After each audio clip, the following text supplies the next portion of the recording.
Hi, welcome to my guitar tutorial talking about diatonic 7th chords going across the fretboard in cycle 4. So I have a little jam track figured out here. So if you look at the PDF below the description, you'll see that I have these grouped into four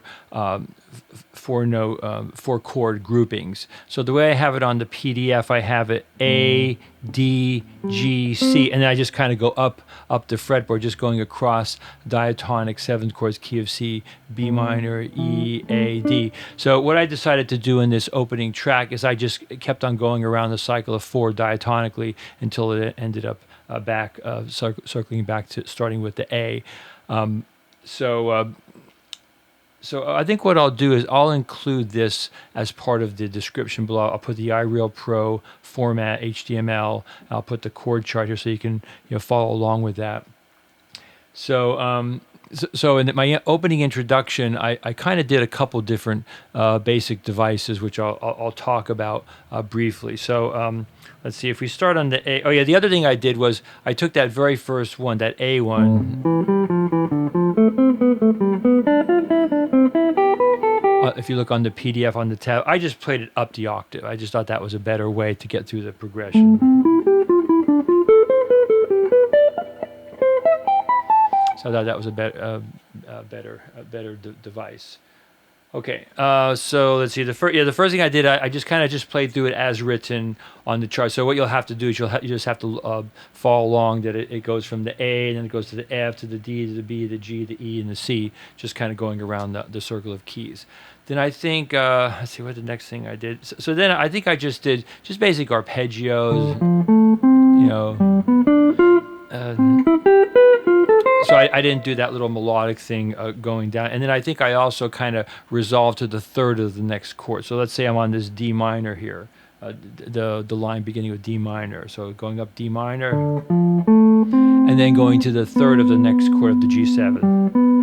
Then going to the third of the C, and then going to the third of the F. I'll do that one more time. So I'm not going to do this for every single one, but that's just the basic concept. Up D minor 7th, D, F, A, resolving to the B of the G7 chord, G, B, then resolving to the E of the C major 7th chord, and then resolving to the F. And then I think I also did some half step slides. So I went. So then I just slid up, flat third, third, and then a flat third to third here of the. I'll do that one more time. So D, F, A, C, sliding up to the third, sliding up to the third of C, and sliding up to the third of. Okay, so that was the next basic idea. Let's see. I'll do that on. Let's see.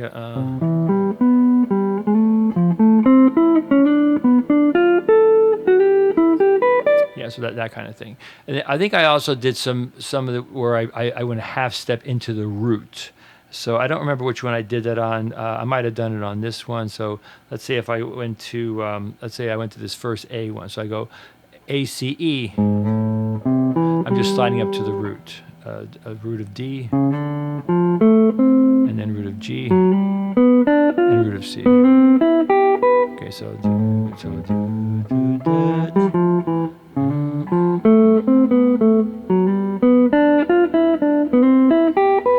Right, so this is just an exercise I came up with, years and years ago when I was doing teaching. So that's what you're hearing in a lot of these tutorials. I'm just going back through all my various files that I've kept, archives of different studies I've done.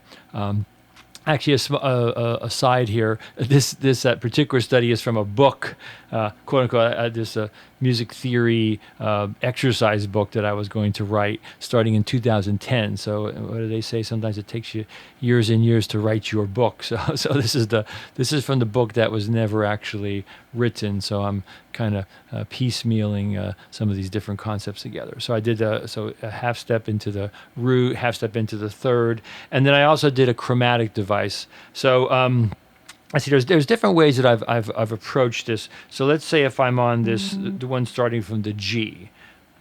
Okay, so it doesn't really matter which one I do. So G, B, D, F. So then rather than going down at the scale, I just add in one extra note. Between the seventh and fifth. Okay, so that works good if it's a minor third. Now for the if there's a major third there, then what I'm choosing to do is I'm going here B flat. Right, so that's the basic strategy. And the same thing for the F, E. So going from E to C, and then the same thing going for the B minor 7 flat 5. Okay, so I'll do that one again. So it's for the G7 chord, chromatic, C, then F, and then the B minor 7. Okay, I'll just choose one more randomly. How about I'll just do the E minor here. So you have up the E minor, under 7, and then so you're going to go chromatic down from the D to B. And then the same thing happens on the A minor, A, C, E, G. Chromatic from G to E, and then on the D, same thing, D, F, A, C. So those are the 3 minor 7th chords in the key of a C.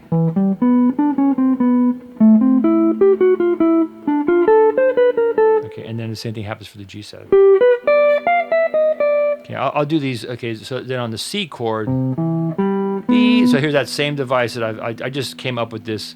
many years ago. I just thought that this sounded good to play. So B flat, A, G, and then the same thing for the F chord, F, A, C, E, E, E. So I'll do those together. So C major 7th, chromatic. Okay, and then F. And then for the B minor 7 flat 5, it's the same fill in from the A. Okay, and then it goes E.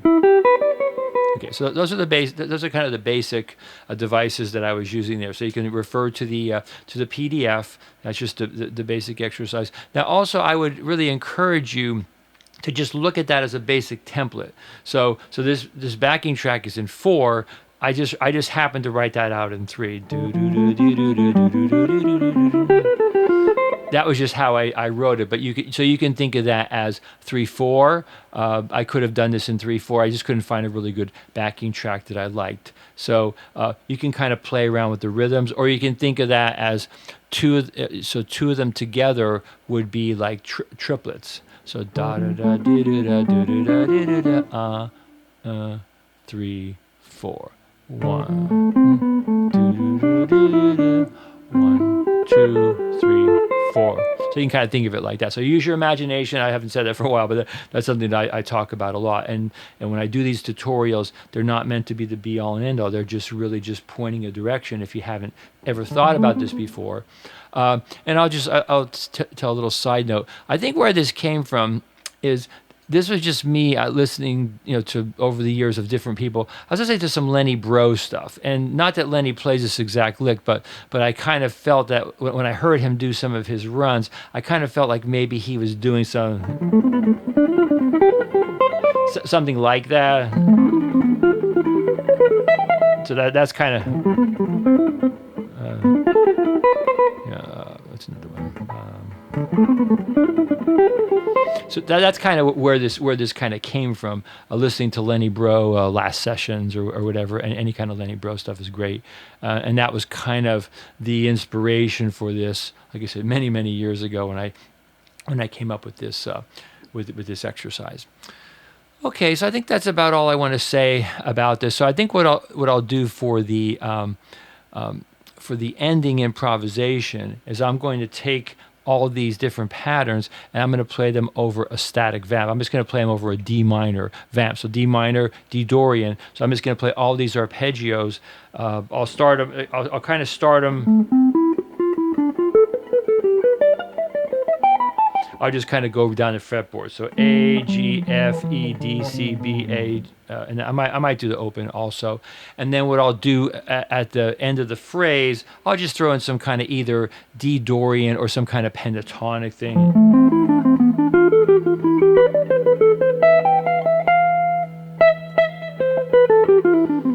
Dorian or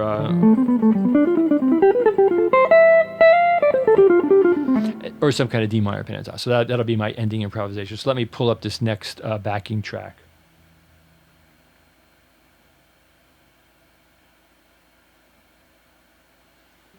Okay, so once again, you can just follow along on the sheet. I'm just going to go right down the scale, and you can look at the basic idea of what I'm doing.